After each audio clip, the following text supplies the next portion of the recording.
ವಿದ್ಯುತ್ ಸಮಸ್ಯೆ ಪರಿಹರಿಸುವಂತೆ ಕೆಹೊಸಕೋಟೆ ಸುತ್ತಮುತ್ತಲಿನ ರೈತ ಮುಖಂಡರುಗಳಿಂದ ಮಗ್ಗೆ ಸೆಸ್ಕಾಂ ಕಚೇರಿ ಮುಂದೆ ಪ್ರತಿಭಟನೆ ನಡೆಸಿದರು. ಆಲೂರು ತಾಲೂಕಿನ ಕೆಹೊಸಕೋಟೆ, ಮಗ್ಗೆ ಮತ್ತು ಸುತ್ತಮುತ್ತಲಿನ ಭಾಗದಲ್ಲಿ ನಿರಂತರ 6-7 ದಿನಗಳಿಂದ ವಿದ್ಯುತ್ ಸಂಪರ್ಕವಿಲ್ಲದೆ ವಿದ್ಯಾರ್ಥಿಗಳಿಗೆ ಸಾರ್ವಜನಿಕರು ತುಂಬು ತೊಂದರೆ ಅನುಭವಿಸುತ್ತಿದ್ದಾರೆ ಎಂದು ಆರೋಪಿಸಿ ಸುತ್ತಮುತ್ತಲಿನ ರೈತ ಮುಖಂಡರು ಮಗ್ಗೆ ಸೆಸ್ಕಾಂ ಕಚೇರಿ ಮುಂಭಾಗ ಜೂನಿಯರ್ ಇಂಜಿನಿಯರ್ ಹಾಗೂ ಸಿಬ್ಬಂದಿಗಳ ವಿರುದ್ಧ ಪ್ರತಿಭಟನೆ ನಡೆಸಿದರು. ಮಗ್ಗೆ ಸೆಸ್ಕಾಂ ಜೂನಿಯರ್ ಇಂಜಿನಿಯರ್ ಬೈರೇಶ್ ಹಾಗೂ ಮೇಷ್ಟ್ರು ಕುಮಾರ್ ವರ್ಗಾವಣೆ ಮಾಡಬೇಕೆಂದು ಆಗ್ರಹಿಸಿದರು. ಗ್ರಾಮ ಪಂಚಾಯಿತಿ ಮಾಜಿ ಉಪಾಧ್ಯಕ್ಷ ಚಂದ್ರಶೇಖರ್ ಕಾಗನೂರು ಮಾತನಾಡಿ, ಈ ಭಾಗದಲ್ಲಿ 6-7 ದಿನಗಳಿಂದ ಸತತವಾಗಿ ವಿದ್ಯುತ್ ಕಡಿತವಾಗಿದ್ದು ವಿದ್ಯಾರ್ಥಿಗಳಿಗೆ ಕುಡಿಯುವ ನೀರಿಗೆ ಬಹಳ ತೊಂದರೆಯಾಗಿದೆ. ಈ ಭಾಗದ ಜೂನಿಯರ್ ಇಂಜಿನಿಯರ್ ಸಾರ್ವಜನಿಕರಿಗೆ ಸರಿಯಾಗಿ ಸ್ಪಂದಿಸದೆ ಉಡಾಫೆಯಿಂದ ವರ್ತಿಸುತ್ತಿದ್ದು ಭ್ರಷ್ಟಾಚಾರದಲ್ಲಿ ತೊಡಗಿದ್ದಾರೆ. ಇಂತಹ ಅಧಿಕಾರಿಗಳನ್ನು ವರ್ಗಾವಣೆ ಮಾಡಬೇಕು ಎಂದರು. ರೈತ ಮುಖಂಡ ಕುಮಾರ್ ಬೆಂಗಳೂರು ಮಾತನಾಡಿ, ಕೆಲವು ಅಧಿಕಾರಿಗಳ ಬೇಜವಾಬ್ದಾರಿತನದಿಂದ ಈ ಭಾಗದಲ್ಲಿ ಹಲವು ದಿನಗಳಿಂದ ವಿದ್ಯುತ್ ಸಮಸ್ಯೆ ಎದುರಾಗಿದೆ. ಬೇಸಿಗೆಯಲ್ಲಿ ಲೈನ್ ಮ್ಯಾನ್ಗಳು ಸರಿಯಾದ ರೀತಿಯಲ್ಲಿ ಜಂಗಲ್ ಕಟ್ ಮಾಡದೇ ಇರುವುದು ವಿದ್ಯುತ್ ಸಮಸ್ಯೆ ಹೆಚ್ಚಾಗಿದೆ. ಕುಡಿಯುವ ನೀರಿಲ್ಲದೆ ನದಿಯ ನೀರನ್ನು ಕುಡಿಯುವ ಪರಿಸ್ಥಿತಿ ಬಂದಿದೆ. ವಿದ್ಯಾರ್ಥಿಗಳ ವಿದ್ಯಾಭ್ಯಾಸಕ್ಕೆ ಸಮಸ್ಯೆಯಾಗಿದೆ, ತೊಂದರೆಯಾಗಿದೆ.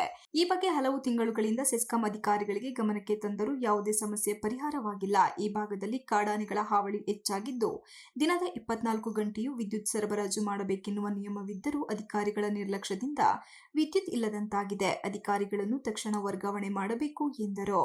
ಸಕಲೇಶಪುರ ವಿಭಾಗ ಸೆಸ್ಕಾಂ ಕಾರ್ಯಪಾಲಕ ಅಭಿಯಂತರ ಜಿಎಂ ಅರ್ಜುನ್ ಹಾಗೂ ಆಲೂರು ಸೆಸ್ಕಾಂ ಸಹಾಯಕ ಕಾರ್ಯಪಾಲಕ ರಂಗೇಗೌಡ ಸ್ಥಳಕ್ಕೆ ಭೇಟಿ ನೀಡಿ ಪ್ರತಿಭಟನಾಗಾರರನ್ನು ಮನವೊಲಿಸಿ ವಿದ್ಯುತ್ ಸಮಸ್ಯೆ ಹಾಗೂ ದೂರಿರುವ ಅಧಿಕಾರಿಗಳ ಬಗ್ಗೆ ಹಿರಿಯ ಅಧಿಕಾರಿಗಳ ಗಮನಕ್ಕೆ ತರಲಾಗುವುದು ಎಂದು ಭರವಸೆ ನೀಡಿದರು. ಆವಾಗ ಮತ್ತೆ ಈ ರೀತಿ ಅತಿವೃಷ್ಟಿಯಾಗಿ ಮಳೆ ಇರಲ್ಲ, ಗಾಳಿ ಇರಲ್ಲ, ಬಿಸಿಲು ಇರುತ್ತೆ. ಆಗ ನೋಡಿ ಫಸ್ಟ್ ಜಂಗಲ್ ಕ್ಲೀನ್ ಮಾಡ್ತೀವಿ, ಜಂಗಲ್ ಕಳಿಸ್ಬೇಕು. ಬೇಸಿಗೆ ಟೈಮ್ನಲ್ಲಿ ಇವರು ಎಲ್ಲಕ್ಕೂ ಜಂಗಲ್ ಕಳಿಸ್ತಿಲ್ಲ. ಒಂದು ಮತ್ತೆ ತಿಂಗಣಿಗಳ ಹತ್ರ ಬೆಂಕಿ ಕಟ್ತಾ ಇದೆ. ಎಷ್ಟು ಹಿಂಗೇನಾರವ ಹಸುಗಳು ಎಷ್ಟೋ ಹಸುಗಳು ಸತ್ತೋಗಿರ್ಬೇಕು. ಜನಗಳು ಅಂತ ಶಾಲಾ ಮಕ್ಕಳುಗಳು ಗೊತ್ತಿರಲ್ಲ ಸರ್, ಹಿಂಗೆ ಎಷ್ಟು ಹೊರಿಕೊತಾರೆ. ಹೊರಿಕೊಂಡು ಸತ್ತೋಗಿ ನಿಮ್ಮಲ್ಲಿ ಏನು ಪರಿಹಾರ ಕೊಡ್ತೀರಾ? ತಡೆಯೋಣ ಅವರಿಂದ.